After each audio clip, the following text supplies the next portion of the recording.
Грандиозное бойцовское шоу под эгидой промоушена M1 Global запланировано на 9 февраля в Санкт-Петербурге. Турнир пройдет в новом здании, специально построенном организацией для проведения соревнований. Бесспорным украшением вечера станет поединок нашего земляка Ингисхана Оздоева против швейцарского бойца Пабло Ортмана.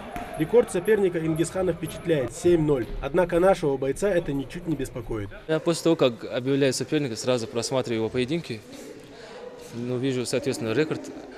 Но уделять внимание на рекорд, я думаю, не стоит, потому что важно не как выглядит твой рекорд, а с кем ты дрался. Поэтому я нахожу все его бои и, соответственно, бои его соперников.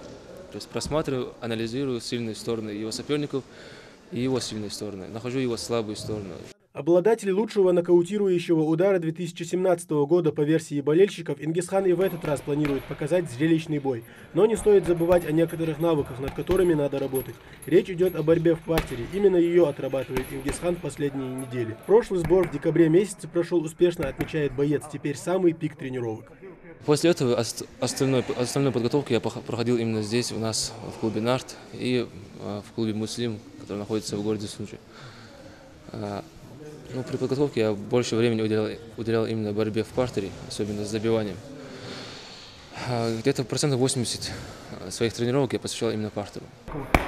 В тренерском штабе уверены, с таким подходом к делу Ингисхана ждет большой успех. Ближайшая цель, разумеется, победа в поединке с Ортманом, а дальше можно загадывать по рейтингу только вверх. Лично мое мнение насчет этого, насколько мы знаем, да, его соперник, он тайский боксер, как ты сказал.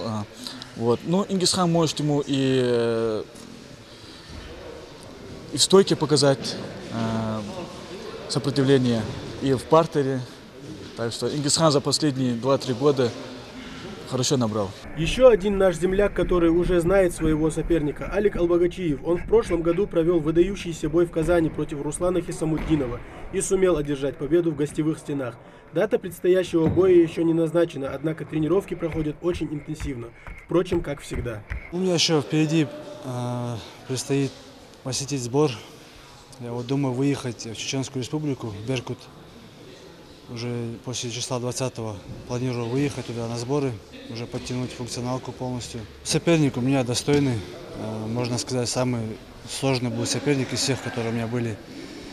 С каждым боем уже уровень выше, и уровень соперников выше, так как уже когда ты начинаешь двигаться вперед, и соперники бывают серьезнее. Сильная сторона Алика – борьба. В последние несколько месяцев спортсмен усиленно отрабатывает работу в стойке. Важно не только выиграть, но и сделать это красиво. У Алика, в общем, над чем он сейчас работает, улучшает свою боксерскую технику. Так у нас в партере, хорош. В ближайшие несколько недель у ребят впереди только кропотливые и усердные тренировки. Рейдж покажет, насколько хорошо подготовились спортсмены, а нам остается пожелать им удачи. И пусть победит сильнейший. Тамерлан Хамхоев, Рахман Цуров, Новости 24.